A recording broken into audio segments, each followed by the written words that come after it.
મુક્તિબંધન ભાગ 2 ચેપ્ટર 41. લગ્ન તો મંદિરમાં જઈને 5.5 રૂપિયાની દક્ષિણા આપીને થઈ શકે છે અને ઈશ્વરભાઈ વિરાણી જેવા 5.5 કરોડ ખર્ચીને પુત્રીને પરણાવતા હોય છે. પરંતુ લગ્ન ગ્રંથિથી જોડાનારનું દાંપત્ય જીવન કેટલું સુખી નીવડશે તેનો આધાર લગ્નની ધામધૂમ પર નહીં પણ પરણનારાના મનમેળ પર હોય છે. એ તો સૌ કોઈ જાણે છે. છતાં લગ્નને કેટલાક ઉત્સવની જેમ ઉજવે છે તો વિરાણી જેવા ઉદ્યોગપતિ મહોત્સવની જેમ તેની ઉજવણી કરે છે.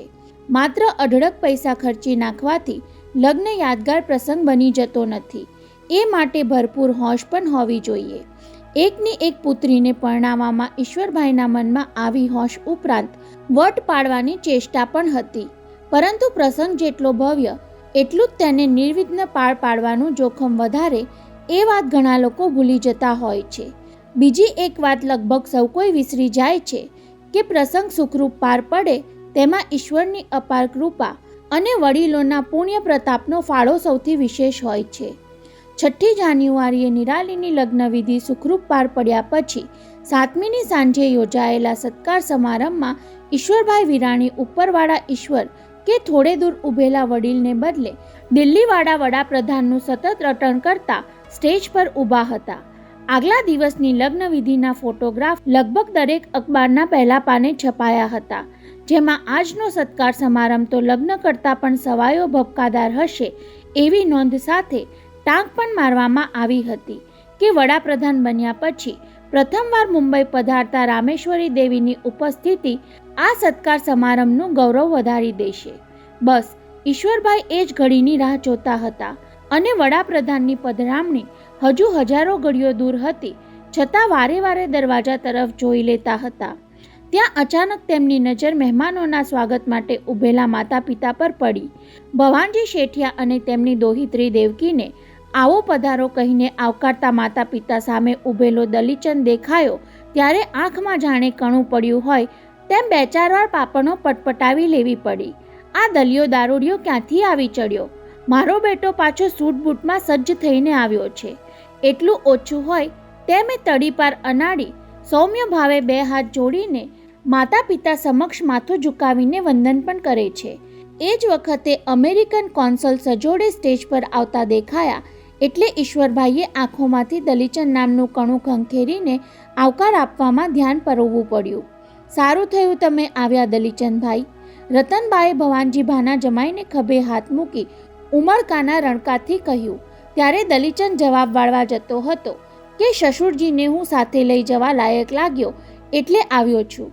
પરંતુ એ પહેલાં રતનબાએ જ ભવાનજીભાને હસતા ચહેરે કહી દીધું, કેમ ભાઈ, તે દિવસે મેં ફોન પર કહેલું એ બરાબર હતું ને? એ સાંભળીને દેવકીને યાદ આવ્યું કે પોતે પહેલીવાર પિતાને ચંદ્રમહાલ લઈ આવતી હતી ત્યારે રતનબા જોડિયા જમાઈઓ સાથે નીચે કમ્પાઉન્ડમાં જ મળી ગયેલા.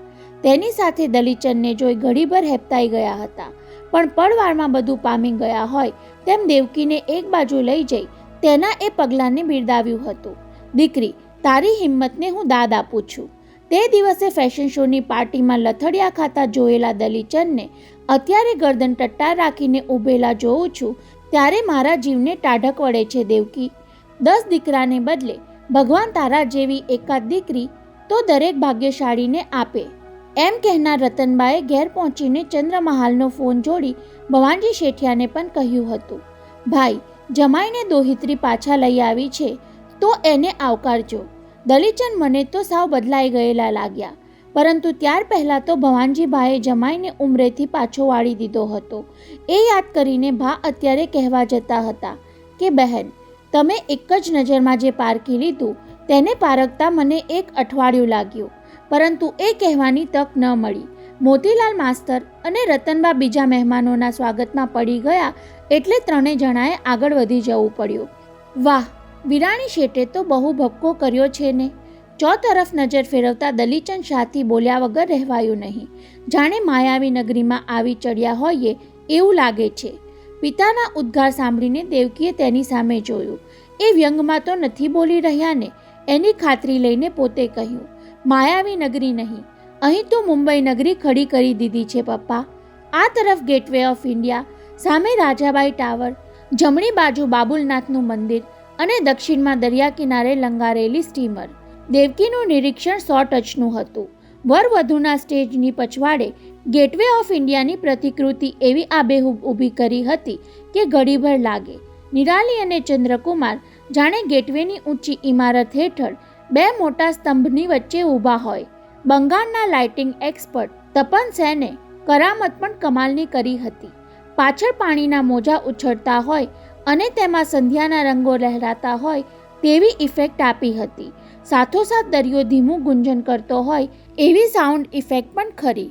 દ્રશ્ય શ્રાવ્યની એવી જ કરામતથી ગેટવે ઓફ ઇન્ડિયાની બરાબર સામે નરીમાન પોઈન્ટના ઘૂઘવાતા દરિયાનો આભાસ ઊભો કર્યો હતો, જ્યાં સ્ટીમર ઊભી હોય એવું દેખાય. પણ ખરેખર તો એ ઈશ્વરભાઈ વિરાણીનું નજીકના ભવિષ્યનું સ્વપ્ન હતું. મિસ શાહ, આ છે વિરાણી અંકલનો નવો પ્રોજેક્ટ, ફ્લોટિંગ હોટલ. પીઠ પાછળથી આવેલા મર્દ ભર્યા છતાં મીઠા અવાજે દેવકીને ચમકાવી. ડોક ફેરવીને જોયું તો ગીડવાણી જોડિયા ભાઈઓમાંનો એક હતો. હેલો કહી સ્મિત સાથે દેવકીએ પોતાનો હાથ લંબાવ્યો તો ખરો, પણ એ રાજન છે કે સાજન છે તેની સમજ પડી નહીં, એટલે માત્ર મિસ્ટર ગીડવાણી કહીને શેકહેન્ડ કર્યા. પછી પૂછી લીધું, એ ક્યાં છે? એ કોણ? સાજન ગીડવાણી સમજી ગયો કે દેવકી ગૂંચાઈ ગઈ છે, એટલે ગમ્મત ખાતર સામું પૂછ્યું, તમે કોની પૂછા કરો છો? હવે દેવકી વિચારમાં પડી ગઈ. સોનલ કહેવું કે રૂપલ? પછી ચાલાકી વાપરી, તમારી પાર્ટનર ક્યાં? ત્યારે સાજન હસી પડ્યો. મારી પાર્ટનર એ તમારી પણ પાર્ટનર છે કહીને ઉમેર્યું, હવે સમજાયું કે હું સાજન ગીડવાણી છું? એ તો સમજાયું, પણ તમે હમણાં ફ્લોટિંગ હોટલ વિશે કંઈક કહેતા હતા એ હવે સમજાવો. ત્યારે સહજ ભાવે દેવકીનો હાથ પકડી લઈ સાજન ગીડવાણી તેને ફ્લોટિંગ હોટેલના મોડલ પાસે દોરી ગયો. નજીકથી જુઓ તો ઝબુક ઝબુક થતી નિયોન સાઇનમાં લખેલું નામ બરાબર વંચાશે. ઓફકોર્સ વૈભવ તેજ વંચાય છે. યસ, એ વિરાણી અંકલની ફ્લોટિંગ હોટેલનું નામ છે. વૈભવ તો સમજાયું, પણ આ તેજ કોણ છે? દેવકી આમ પૂછ્યું ત્યારે રૂપલ બંનેની પાછળ આવીને ઊભી રહી ગઈ હતી. તેણે ટહુકો કર્યો, આ તેજ એટલે તમારા જેવી કોઈ તેજસ્વી યુવતી.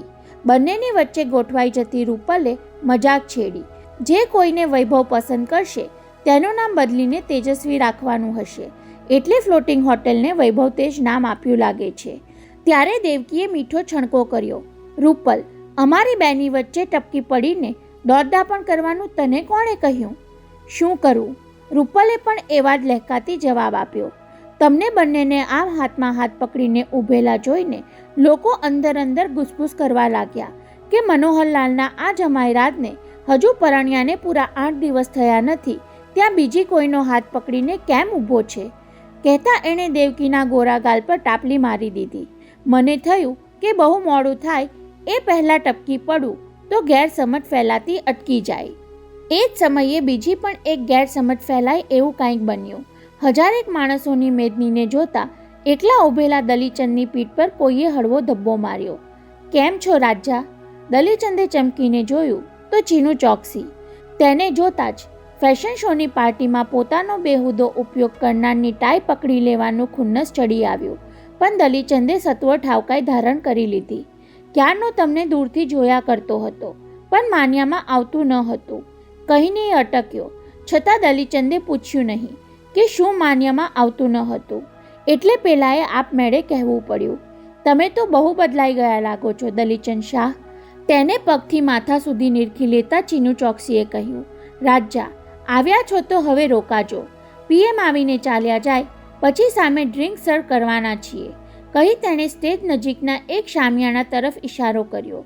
જીન, રમ, વિસ્કી, વોડકા જે જોઈએ તે હાજર, અને તે પણ પ્યોર ઇમ્પોર્ટેડ માલ. પરંતુ પીએમ કોણ જાણે ક્યારે આવશે અને ક્યારે ડ્રિંક સર્વ થશે.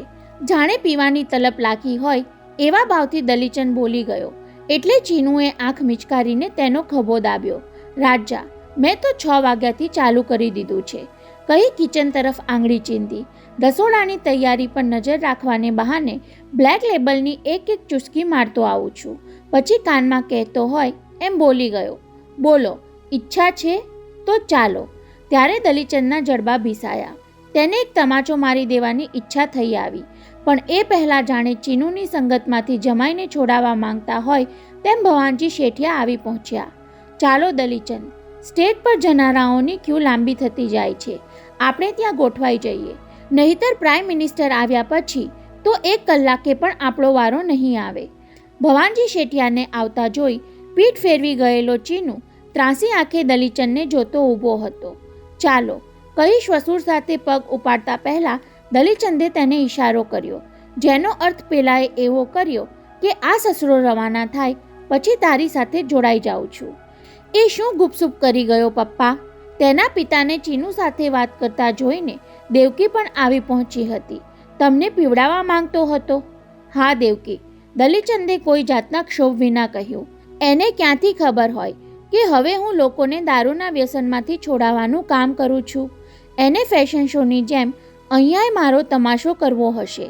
પણ દેવકી, હું એની સાથે જોડાવાનો તો ખરો જ. દારૂ પીનારાથી દૂર રહેવું એ સાચી વ્યસન મુક્તિ નથી. તેમની વચ્ચે રહીને ન પીવું અને બની શકે તો પીનારાને પણ નહીં પીવા માટે સમજાવવું એ જ તો મારા જેવાની ખરી કસોટી કહેવાય. સાંભળીને દેવકીએ પ્રસન્ન સ્મિત તો ફરકાવ્યું, પણ ભીતર ફડકો હતો. પેલો એમને પરાણે પીવડાવીને 1.25 મહિનાની સાધનાને દારૂના ગ્લાસમાં ડૂબાડી તો નહીં દે ને? એ 3 જણ સ્ટેજ પર જનારની કતારમાં ગોઠવાઈ ગયા ત્યારે સત્કાર સમારંભના મેઇન ગેટ પર એક કાર ઊભી રહી. આગલી બેઠકમાંથી ઉતરતી યુવતીને જોઈ રાજલક્ષ્મી ચમકી અને કાર ચલાવનાર યુવકને જોતા તો એનું હૃદય જાણે ઘડીભર માટે ધબકવાનું ચૂકી ગયું. ડોલીની સાથે વિરાટ જાગીરદારે આવવાની શું જરૂર હતી? ગૌરવ તેને જોતા જ અંકલ અંકલ કહીને દોડી જશે તો અપહરણનું અંકબંધ રાખેલું રહસ્ય આટલા બધાની વચ્ચે ઉઘાડું પડી જશે. અને એટલી વારમાં ડોલી પાછળ બેઠેલા માતા પિતાને ઉતારવામાં હાથ આપી તેમને ગેટ સુધી લઈ આવી અને વિરાટ કાર ચલાવીને આગળ નીકળી ગયો. છતાં રાજીનો ફફડાટ ઓછો થયો નહીં. સેલ્ફ ડ્રાઈવ કરનારે કાર પાર્ક કરવા માટે થોડા આગળ જવું પડતું હોવાથી વિરાટ ગમે ત્યારે આવી ચડવાની વકી હતી. હાય મિસિસ વિરાણી, મને ઓળખી? ડોલીએ રાજલક્ષ્મી તરફ હાથ લંબાવ્યો એટલે તેને પરાણે હસીને સ્વાગત કરવું પડ્યું. Welcome Mrs Merchant. Thanks Rajlakshmi Devi, કહી ડોલીએ ઉમેરો કર્યો. હવે હું ડોલી મર્ચન્ટ રહી નથી, મિસ વડિયા થઈ ગઈ છું. અને કહેતા કહેતા એ સહેજ અટકી, પછી ઉત્સાહભેર બોલી ગઈ. આવતા અઠવાડિયે મિસિસ જાગીરદાર થઈ જવાની છું. આઈ એમ રિયલી ગ્લેડ ડોલી. સાચે જ બહુ રાજી થઈ હોય તેમ રાજીએ ઉષ્માથી તેનો હાથ દબાવ્યો, જાણે મનોમન કહેતી હોય, જીવન સંગાત મળી જતા વિરાટ સીધા રસ્તે આવી જશે. એવી ધરપત છતાં રાજલક્ષ્મી ધ્રુજતા સ્વરે બોલી ગઈ, Dolly, I think he was in the car. That's right. આંખો ચમકાવતી ડોલીએ તરત જ તેને ધરપત આપી. But don't worry, he is not attending. પાછા ફરતી વખતે અમને બરોબર પિકઅપ કરી લેવાનો છે. થેન્ક્સ ડોલી, કહી રાજીએ બંને પંજામાં તેનો હાથ લઈ લીધો. Thanks for everything you did for me. પોતાના માટે જે કાંઈ કર્યું એ બદલે આભાર વ્યક્ત કરતી રાજલક્ષ્મી સામે ડોલીએ માથું ધુણાવ્યું. નહીં રે, મેં જે કર્યું એ એને માટે કર્યું હતું. એ કહી ન શકી કે ગૌરવના અપહરણનો કિસ્સો બન્યો તેને કારણે તો વિરાટને લગ્ન બંધનમાં જકડી લેવાની મને પ્રેરણા મળી. માતા પિતાને લઈને ડોલી આગળ વધી ગઈ. બીજા દરવાજે ઊભેલા મોતીલાલ માસ્તર અને રતનબા આ પારસી કુટુંબથી પરિચિત ન હતા, છતાં હાથ જોડીને સ્વાગત કર્યું ત્યારે તો ગૌરવ આંટી આંટીની બૂમ મારતો દોડી આવ્યો. ડોલી મૂંઝવણમાં મુકાઈ ગઈ. સામે ઊભેલા મોતીલાલ માસ્તર અને રતનબા ઉપરાંત ડોલીના માતા પિતાને પણ અચરજ થયું. આ છોકરો તેને જોઈને આટલો બધો ઉત્સાહમાં કેમ આવી ગયો? આંટી, અંકલને કેમ નહીં લઈ આવ્યા? ડોલીનો હાથ પકડી લઈ ગૌરવ હાફતો હાફતો પૂછી બેઠો ત્યારે તો ડોલીની મૂંઝવણ અકળામણમાં પલટાઈ ગઈ. શું જવાબ આપવો આ મીઠડા છોકરાને? પરંતુ તેને એ સંકટમાંથી ઉગારી લેવા માટે રાજન ગીડવાણી સમયસર હાજર થઈ ગયો. હેલો ડોલી, કહી તેના માતા પિતાને હાથ જોડ્યા. Hello mister and Mrs Wadia ની ઔપચારિકતા પૂરી કરીને તરત જ ગૌરવને તેણે ઉચકી લીધો. પછી કિસ કરવાને બહાને તેના કાન સુધી હોઠ લઈ ગયો. બેટા, તે પ્રોમિસ આપ્યું છે ને કે અંકલ વિશે કાંઈ જ પૂછપરછ નહીં કરું? સોરી રાજન અંકલ. પોતાની ઉંમરના પ્રમાણમાં એકાએક બહુ સમજદાર બની ગયો હોય તેમ બોલતો ગૌરવ નીચે ઉતરી ગયો અને મારી ભૂલ થઈ ગઈ કહેતો બીજા છોકરાઓ સાથે રમવા દોડી ગયો. આ બધું ધ્યાનથી નિહાળતા મોતીલાલ માસ્તરે મનોમન તાળો મેળવી લીધો, છતાં અજાણ્યા થઈને મહેમાનોના સ્વાગતમાં ઓતપ્રોત બની ગયા. દૂર રમતા ગૌરવ પર દ્રષ્ટિ કરતી ડોલીથી નિશ્વાસ નંખાઈ ગયો. મોટેરાઓની સંતા કુકડીની રમતમાં બિચારા આ નાના બાળકને આપણે કેવા દુભાવીએ છીએ. નિરાલી ગઈ રાતથી તમારા લોકોની રાહ જુએ છે. ત્રણેયને આગળ દોરી જતા રાજને કહ્યું. એટલે લગ્નમાં ન આવી શકવાનું કારણ ડોલીએ તેના કાનમાં જ સમજાવવું પડ્યું. અમે નવસારીથી નીકળવાની તૈયારી કરતા હતા ત્યાં મદનને ચિત્તભ્રમનો એટેક આવી ગયેલો, એટલે લગ્નમાં પહોંચી ન શક્યા.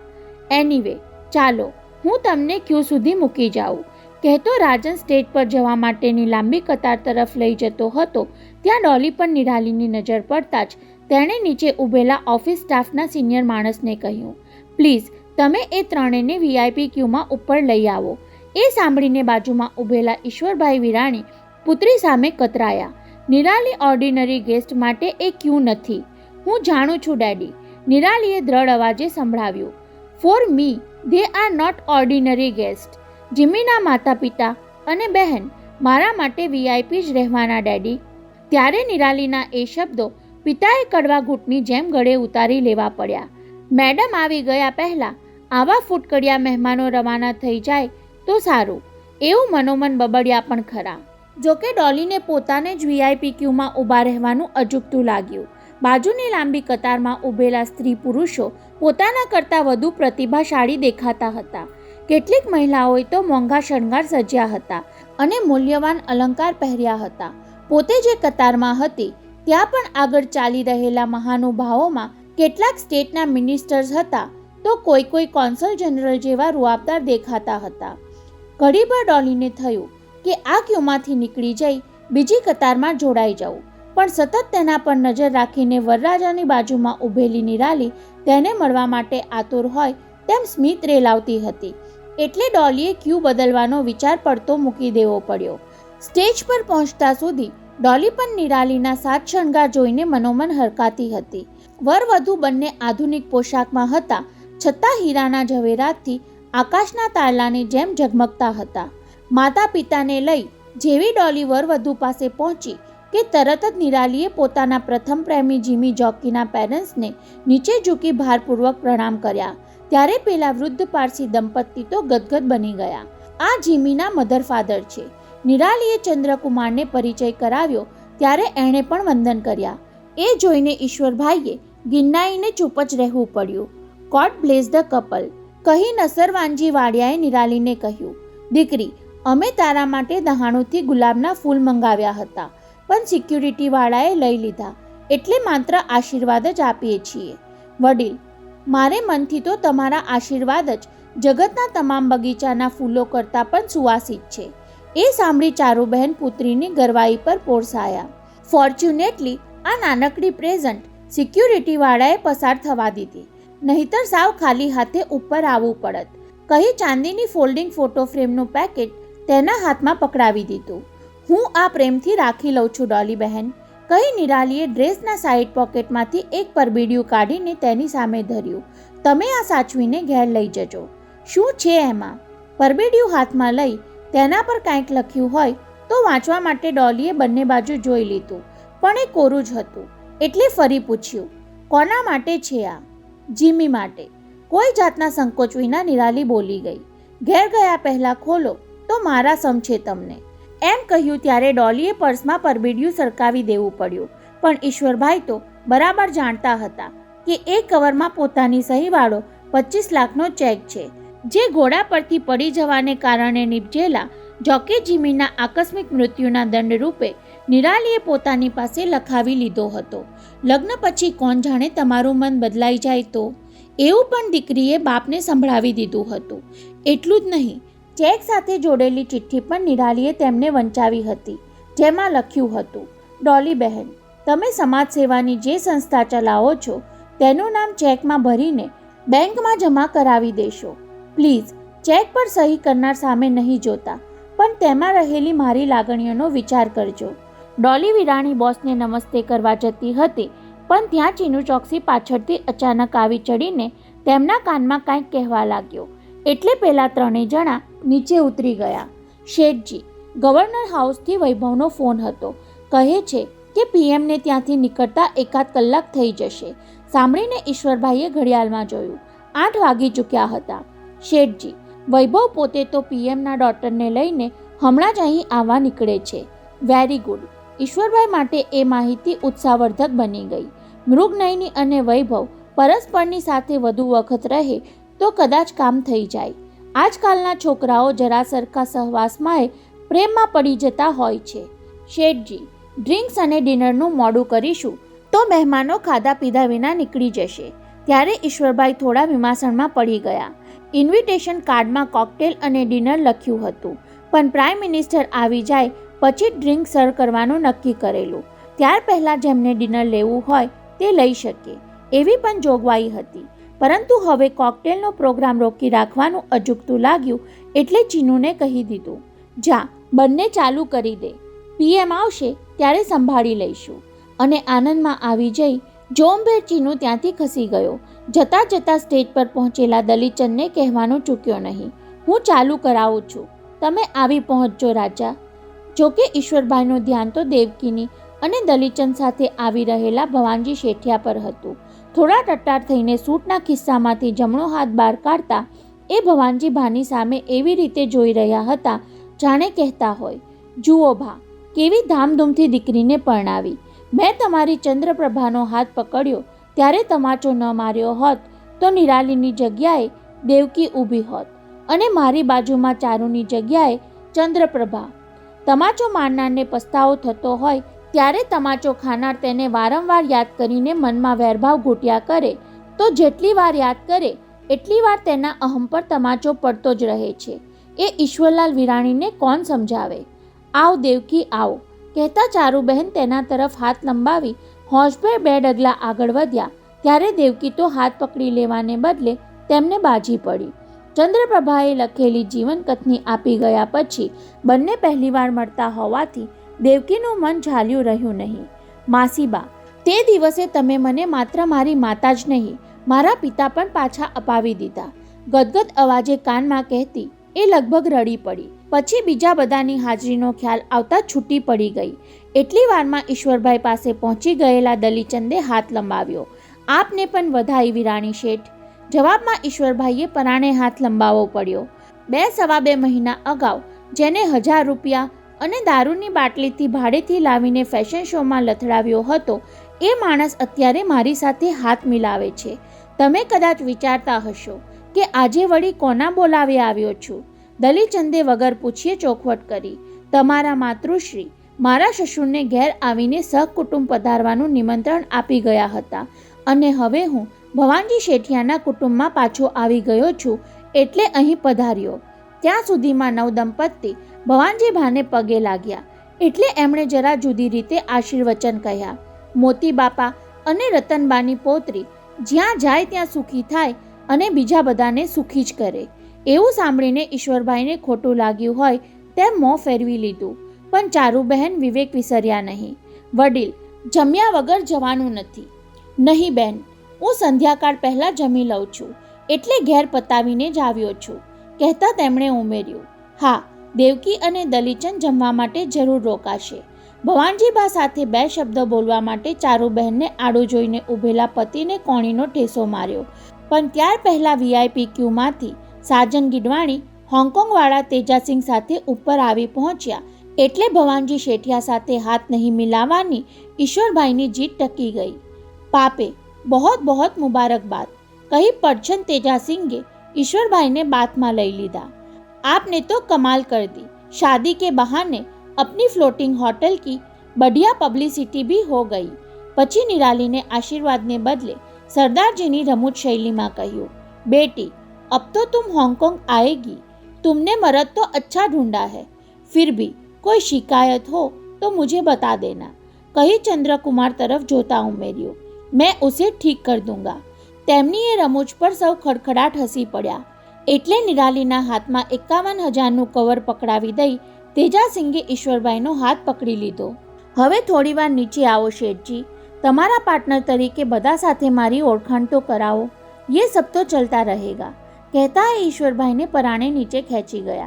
वैभव कहीं नहीं दिखाई देता, क्या बात है? એ પીએમ ને લેવા ગયો છે। ईश्वरभाईए खुलासा साथे पोरसपन કર્યો। अभी पीएम की डॉटर को लेकर आता ही होगा। पीएम की डॉटर? सरदार जी अणगमा साथे चौंकिया। क्यों वीरानी शेठ, वो लड़की के साथ वैभव का चक्कर तो नहीं चलाना चाहते हो ना?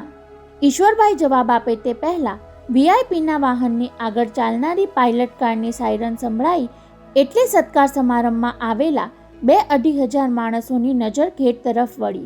અંદરના બીજા ગેટ સુધી આવી પહોંચેલી બુલેટ પ્રૂફ કારમાંથી પહેલા વૈભવ ઉતરતો દેખાયો। પછી વૈભવે બીજી તરફનો દરવાજો ઉઘાડ્યો એટલે મૃગનયની નીચે ઉતરી। ઊંચી, પાતળી અને સાચેસાદ મૃગલા જેવી આંખોવાળી સ્વરૂપવતી મૃગનયનીને જોતા જ સૌ કોઈ અંજાઈ ગયા। તેમાં વળી વૈભવને તેની પડખે ચાલતો જોઈને ઘડીભર તો જાણે એ જ વરઘોડ્યા હોય તેમ બધા તેમને એકીટશે જોવા લાગ્યા। Welcome miss Tripathi. ભૂતપૂર્વ વડાપ્રધાનની બહેન અને વર્તમાન વડાપ્રધાનની પુત્રીને આવકારવા માટે ઉદ્યોગપતિ ઈશ્વરભાઈ અધીર પગલે સામે ગયા। પછી શું બોલવું એ સૂઝ્યું નહીં એટલે બીજા સાથે ઓળખાણ કરાવવાના ઈરાદાથી બાજુમાં જોયું તો તેજાસિંહ જ દેખાયા। Meet mister Tejasingh, big businessman of Hong Kong કહીને પરિચયમાં પૂર્તિ કરી। અમારી ફ્લોટિંગ હોટેલના પાર્ટનર પણ છે। એટલી વારમાં મૃગનયનીએ સરદારજી સામે હાથ જોડ્યા એટલે તેજાસિંહે તક ઝડપી લીધી। आप तो मुझे नहीं पहचानती, मगर मैं जिसको पहचानता हूँ उससे आपकी बहुत अच्छी पहचान है, કહી સરદારજીએ પાસો ફેંક્યો। આજ સવારે જ હું અમેરિકાથી આવ્યો। ત્યાં મારા દૂરના ભત્રીજા પ્રીતમસિંહ સાથે आपने बहुत सारी दोस्ती छे। जी हाँ, बहुत अच्छी और बहुत गहरी दोस्ती है, મૃગનયનીએ વિના સંકોચે કહી દીધું। ત્યારે કેસરિયા દૂધનો કપ મોઢે માંડતી વખતે જ તેમાં માખી પડે એવું ઈશ્વરભાઈને એ કઠ્યું। પરંતુ વૈભવે ખુશ થઈને સરદારજી સામે આંખ મિચકારી। તમે ઠીક સમયે સારા માર્ગમાંથી કુકરીને ઉડાવી દીધી। અણગમતી વાતને ટૂંકાવી દેવા ઈશ્વરભાઈએ માનવંતા મહેમાન સાથે બીજા કેટલાકની ઓળખાણ કરાવી મૃગનયનીને સ્ટેજ પર લઈ ગયા। ક્યું શહેજાદે, યે ક્યા ચક્કર હૈ? એકલા પડેલા વૈભવનો ખભો દાબીને સરદારે ઉલટ તપાસની ઢબે પૂછી લીધું। प्राइम मिनिस्टर के दामाद बनने की सोचते हो तो हमें कह देना। અવાજમાં થોડી ખારાશ આવવા લાગી। આ છોકરીને તેની પાછળથી કોઈ છીનવી જાય એ મારો તેજ મિજાજનો ભત્રીજો સહી નહીં લે। ગન લઈને એ સીધો અમેરિકાથી અહીં આવી પહોંચશે। ક્યાં સમજે? હું તો બધું સમજું છું પાપાજી, પણ મારા ડેડીને કોણ સમજાવે? તો પછી સબીના સાથે શાદી શું કામ નથી કરી લેતો યંગ મેન? બસ એની જ પેરવીમાં છું, કોઈ સાંભળે નહીં એવી સાવચેતીથી વૈભવ બોલી ગયો। બહેનની શાદી પતી જાય તેની રાહ જોતો હતો। હવે ડેડી નહીં માને તો ઘર અને કંપનીનું બધું જ છોડી દઈશ। फिर सबीना को लेकर चले आना हमारे पास। सरदारजी जुस्साभेर बोलता હતા। हम दुबई जैसी कोई कंट्री में वैभव तेज होटल शुरू करेंगे, फिर देखो वीरानी शेठ 2 हाथ जोड़कर तुम दोनों को वापस लेने आते हैं या नहीं। इसलिए आपको सबीना को भी समझाना पड़ेगा सरदार जी, ये सब हमारे पे छोड़ दो बेटे, कही सरदार तेजा सिंहे आत्मविश्वास साथे उमेर्યું। अगर मुझे पता होता तो मैं सबीना को यहाँ लेकर आता और सबके सामने तुम दोनों का नाता अनाउंस करके ये दिल्ली वाली छोकरी को भी मैं चौंका देता। वैभव तेनो जवाब आपे એ પહેલા ઈશ્વરભાઈ મૃગનયની સાથે સ્ટેજ પરથી પાછા ફરી ગયા અને વડાપ્રધાનની પુત્રીનો હવાલો ફરી વૈભવને સોંપી દીધો। Please take her for drinks, dinner તો મેડમ પ્રાઇમ મિનિસ્ટર આવ્યા પછી બધા સાથે જ લઈશું। ત્યારે વૈભવે મૃગનયનીની સાથોસાથ તેજાસિંહને પણ જોડે લીધા। આપ ભી ચલિए સરદારજી, આપકે लिए हमने ब्लू लेबल तैयार रखी है। એ બંનેની સાથે તેજાસિંહનું જવું ઈશ્વરભાઈને જરાય ગમ્યું નહીં, પરંતુ સારા પ્રસંગે બધું આપણું ધાર્યું જ બનતું નથી અને ક્યારેક તો ન ધારેલું પણ બની જતું હોય છે। એનો અનુભવ ઈશ્વરભાઈને બીજી જ પડે થઈ ગયો। શેઠ, જરા બાજુમાં આવો તો। અચાનક આવી ચડેલા પોલીસ કમિશનર નરીમાન તેમને એક બાજુ લઈ ગયા। ત્યારે એમના ગંભીર મુખભાવ પરથી ઈશ્વરભાઈએ અનુમાન કર્યું કે પ્રાઇમ મિનિસ્ટર હવે નહીં આવે એવા ખબર આપવા માંગે છે। પરંતુ શેઠજી, હમણાં જ એક ફોન આવ્યો। કોનો? નનામો ફોન હતો. કમિશનરે મને કહેવું પડ્યું. ફોન કરનારે કહ્યું કે અહીં એક ટાઈમ બોમ્બ મૂક્યો છે. ટાઈમ બોમ્બ શબ્દ સાંભળતા જ ઈશ્વરભાઈના ચમકતા ચહેરા પરથી લોહી ઉડી ગયું. પગમાં કળતર થવા લાગી, છાતીમાં ભીસ વર્તાવા લાગી. ઘડી પર કાંઈ બોલવાનું સૂઝ્યું નહીં. આંખો ફાટેલી રહી ગઈ. નો કમિશનર, ઇટ ઇઝ ઇમ્પોસિબલ. તરડાઈ ગયેલા અવાજે ઈશ્વરભાઈ ઇમ્પોસિબલ બોલી તો ગયા, પણ ગમે ત્યારે બોમ્બ ફાટશે તો કેવો હાહાકાર મચી જશે. શેઠજી, બહુ કુનેહથી કામ લેવું પડશે, કઈ કમિશનરે કાંડા ઘડિયાળમાં જોયું. ફોન પર બાતમી આપનારે કહ્યા પ્રમાણે 9:15 વાગ્યે બોમ્બ ફાટવો જોઈએ. હજુ આપણા હાથમાં અડધો પોણો કલાક છે. તમે શું કરવા માંગો છો કમિશનર? પહેલાં તો અમે બોમ્બ શોધી કાઢવાનો પ્રયત્ન કરીએ છીએ. એ માટે બોમ્બ સ્ક્વોડને બોલાવી પણ લીધી છે. બટ અહીં એકઠા થયેલા 2,500 માણસોનું શું? ઈશ્વરભાઈના ચહેરા પરથી પસીનો દળવા લાગ્યો હતો. ટાઈમ બોમ્બની વાત ફેલાઈ જતાં જ સૌ ખાવા પીવાનું પડતું મૂકીને નાસભાગ કરવા લાગશે. અરે 15 મિનિટમાં તો આખું મેદાન વેરાન બની જશે કમિશનર. શેઠ સાહેબ, આમ ગભરાઈ જવાથી તો વાત વણસી જશે. અરે હજુ તો ઘણા વીઆઈપી મહેમાનો આવવાના છે, ખુદ પીએમ પણ. એ બોલતા બોલતા અટકી ગયા. આવા સંજોગોમાં પ્રાઇમ મિનિસ્ટર આવે એવું વિચારવું પણ મૂર્ખાઈ ભર્યું હતું, એટલે રડમસ ચહેરે મૂંગા થઈ ગયા. પીએમની વાત જવા દો શેઠ, હવે તો મારે એમના ડોટરને પણ અહીંથી સેફલી રવાના કરી દેવા પડશે, કહી કમિશનર વીઆઈપી એન્ક્લોઝર તરફ ધસી ગયા. અને અબજોપતિ ઈશ્વરભાઈ વિરાણી શું કરવું, કેમ કરવું ની વિમાસણમાં બિસાતા જડવત ઊભા જ રહ્યા. બીજી જ મિનિટે મૃગનયની વીઆઈપી એન્ક્લોઝરમાંથી તેના સિક્યુરિટી ગાર્ડ સાથે ઉતાવળે બહાર આવી પોતાની કાર તરફ ધસવા લાગી. ત્યારે સૌ અચંબાથી તેને જોતા જ રહ્યા.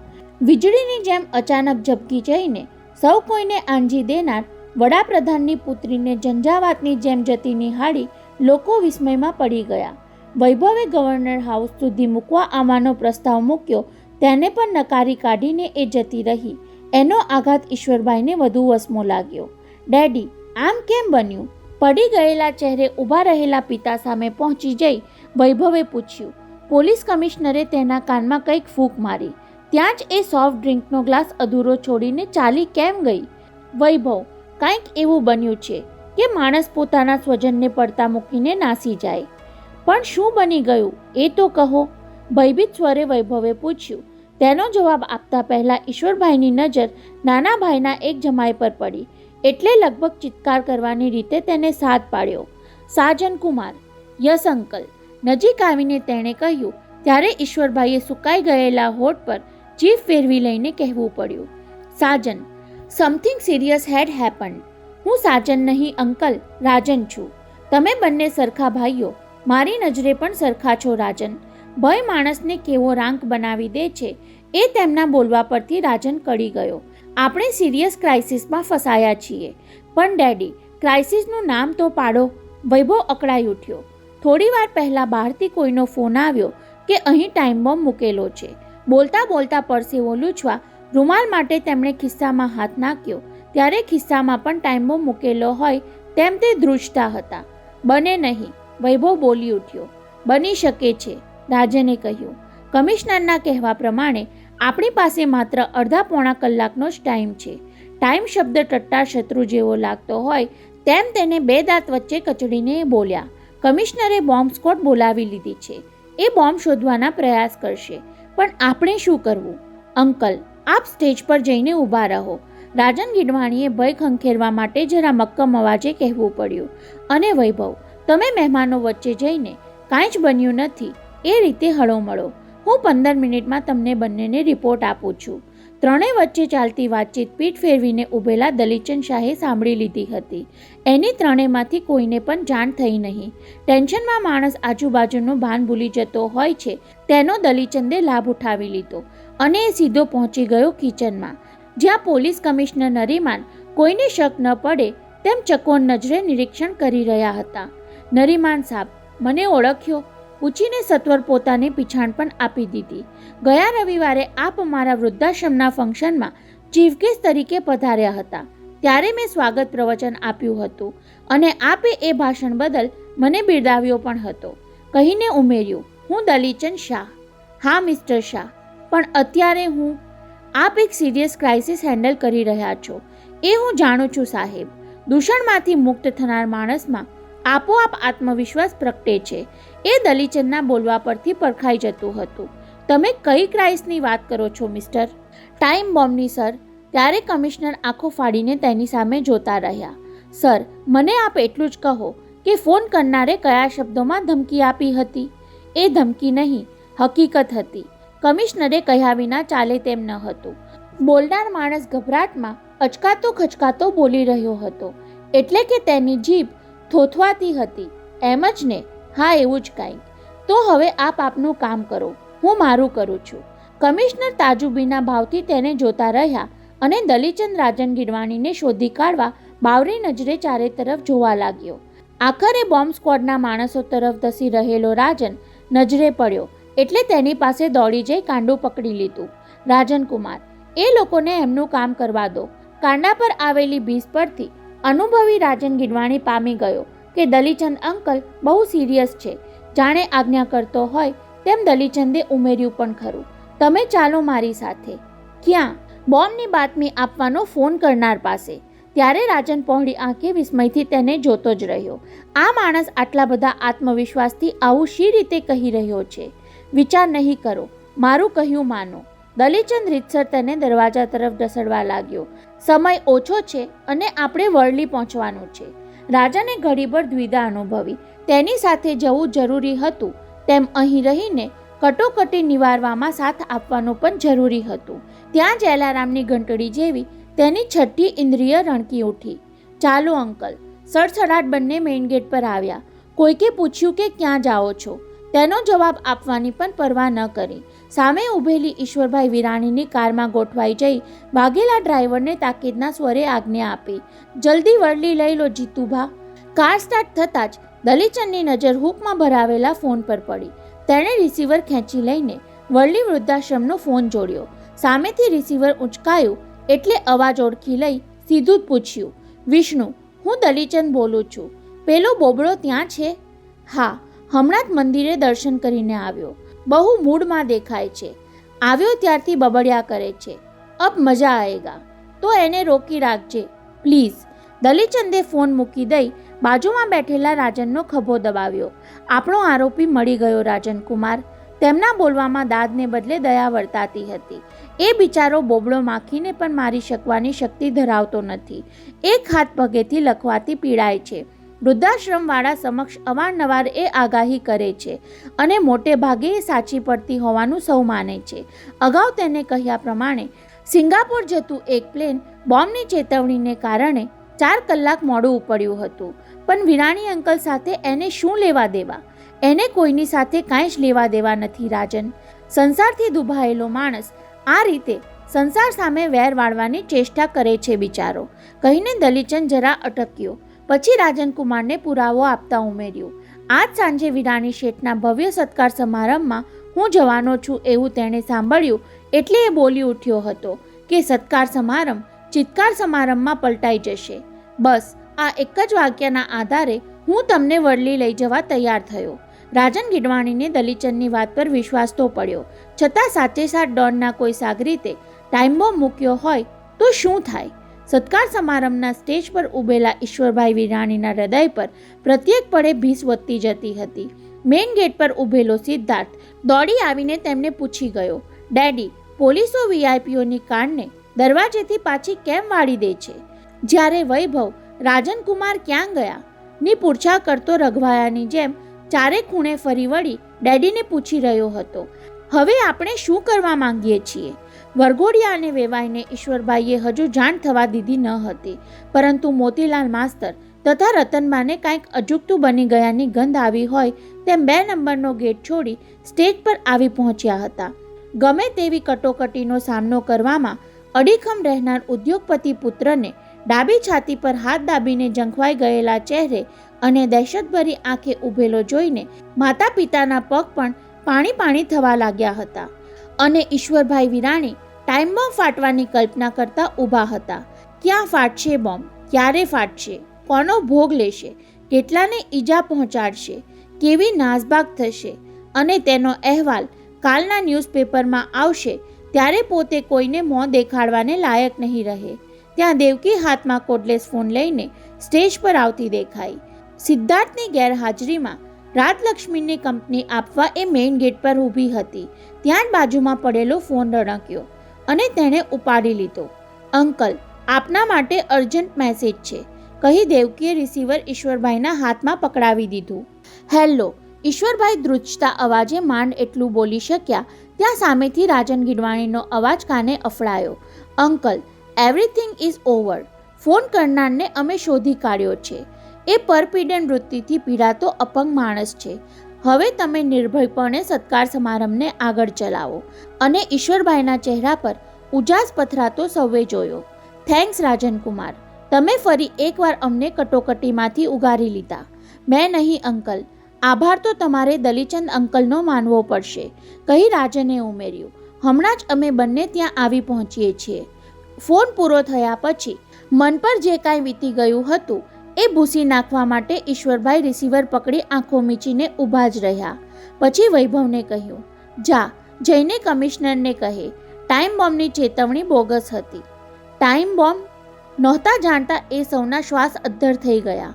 હા, આપણે મોટી આપત્તિમાંથી ઉગરી ગયા, કહી દેવકીના હાથમાં રિસીવર આપી દઈ ફરી અસલ ઈશ્વરલાલ વિરાણી બની ગયા હોય તેમ બબડ્યા. મને તો આ કાવતરામાં દલીચંદનો જ હાથ લાગે છે.